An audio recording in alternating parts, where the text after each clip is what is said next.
उन दोनों तपस्वियों ने मेरा नाम सुनकर तुम्हारी भुआ शूर्पणखा के नाक और कान काट कर मुझको चुनौती दी है पुत्र, मुझको चुनौती दी है।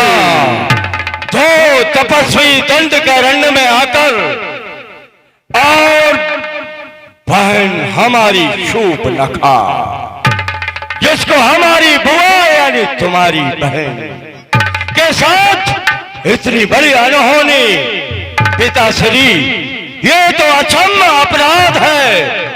वैसे तो भारत भूमि का ये नियम है कि वहां पर तो हमेशा नारियों का सम्मान होता है, परंतु उसी भारत के रहने वाले वो वनवासी क्या उस मर्यादा को भूल गए जिन्होंने पंचवटी पर आकर भुआ शूर्पणखा को नागकान से विदीर्ण कर दिया।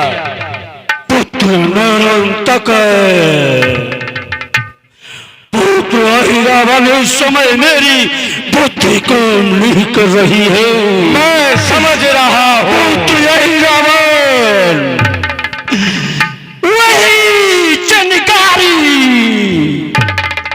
वही बदले की भावना की चिनकारी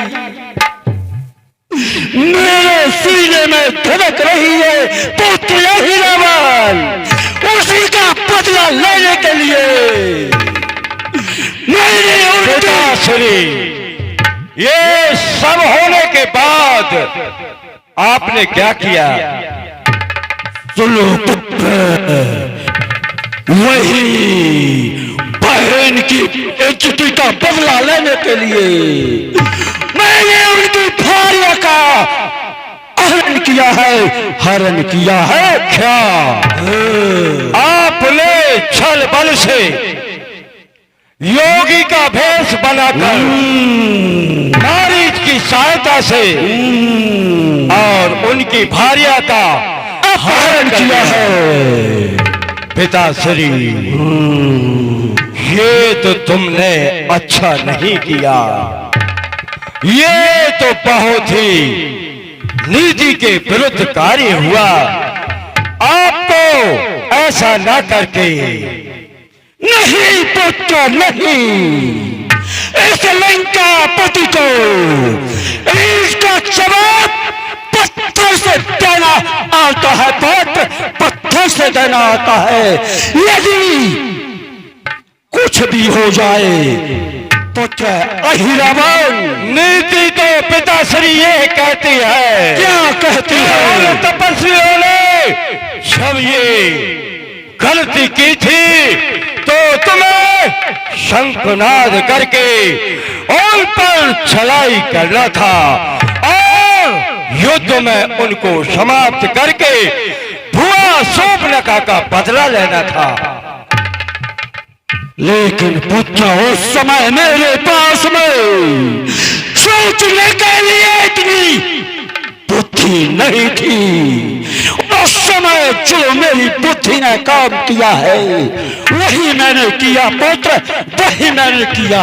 चलो जो हुआ सो हुआ, परंतु पिताजी ये बताओ कि आगे फिर क्या हुआ? हे पुत्र,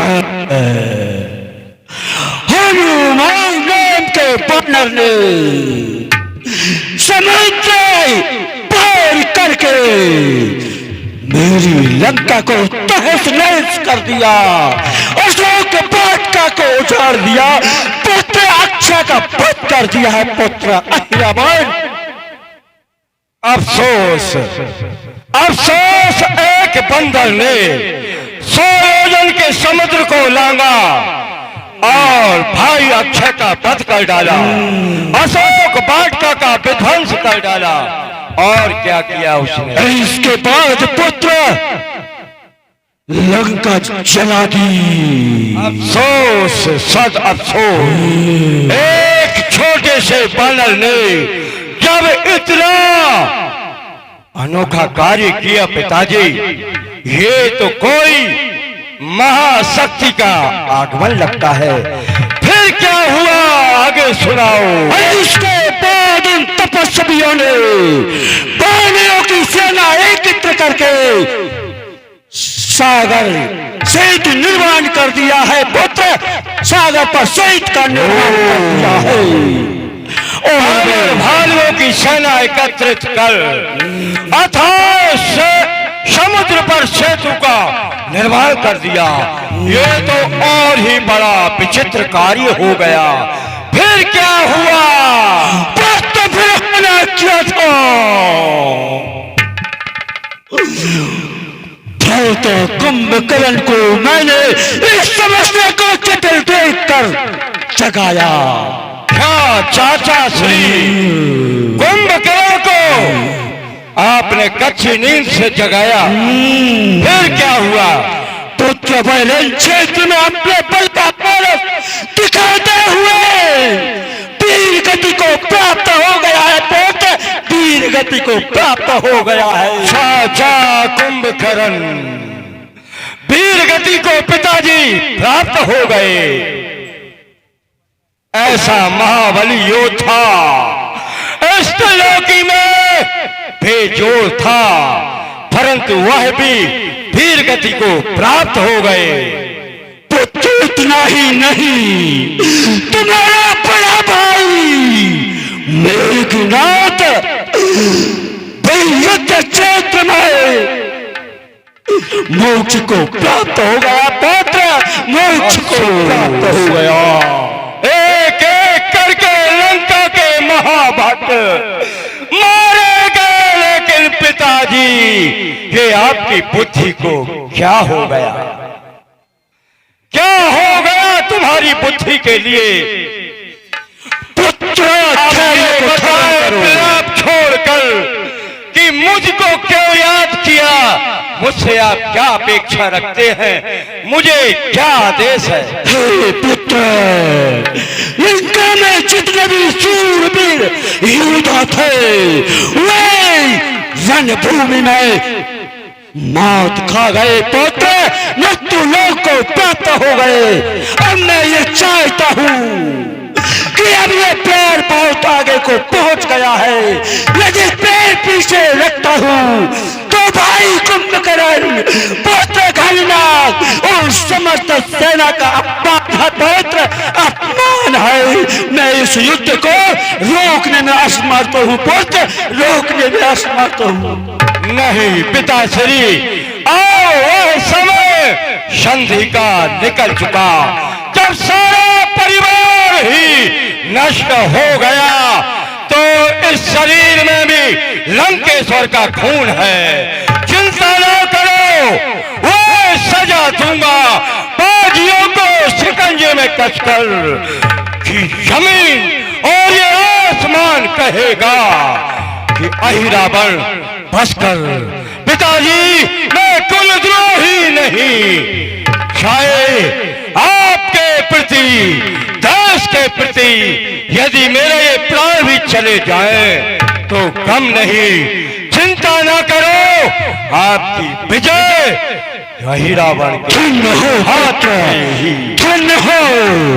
तुम जैसा पुत्र होना पिता के लिए असंभव है, जो पिता की संकट में समस्या का समाधान नहीं करता। पिता का पास निश्चित रूप वो ताकत दी है कुदरत ने इन सात बाजुओं में। क्यों नहीं पुत्र? आकाश पृथ्वी को तोल दूं एक तराजू में। मुझको तुम्हारे बल और पारस पर अभिमान है पुत्र, और ये कहा गया है पुत्र अहिरावण सूर बही है, वीर बही है, जो रण में जाकर ललकारे और मरते दम तक अपनी हिम्मत को न हारे पुत्र, हिम्मत को न हारे। पिताश्री, माया मेरी अय्यारी है, इस वक्त काम में आएगी। मैं तरह तरह के रूप भी बदलना अच्छी तरह से जानता हूँ। सुनो पिताजी, कहो। मैं अपनी कामा देवी को उन दोनों तपस्वियों की भेंट चढ़ा दूंगा।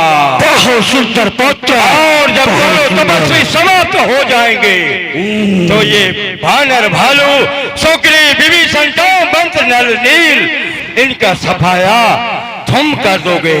लंका का अखंड राज पुनः प्रारंभ होगा। और पिताजी मैं आपको एक विश्वास दिलाता हूं, जब मैं चाचा विभीषण का भेष बनाऊंगा और रामादल में पहुंचूंगा, रात्रि के समय दोनों तपस्वियों को ले आऊंगा और कामा देवी को उनकी भेंट चढ़ा दूंगा। बहुत सुंदर पुत्र। इस कार्य का आपको आभास तब होगा जब मध्य रात्रि में अनायास आकाश में भयंकर प्रकाश होगा।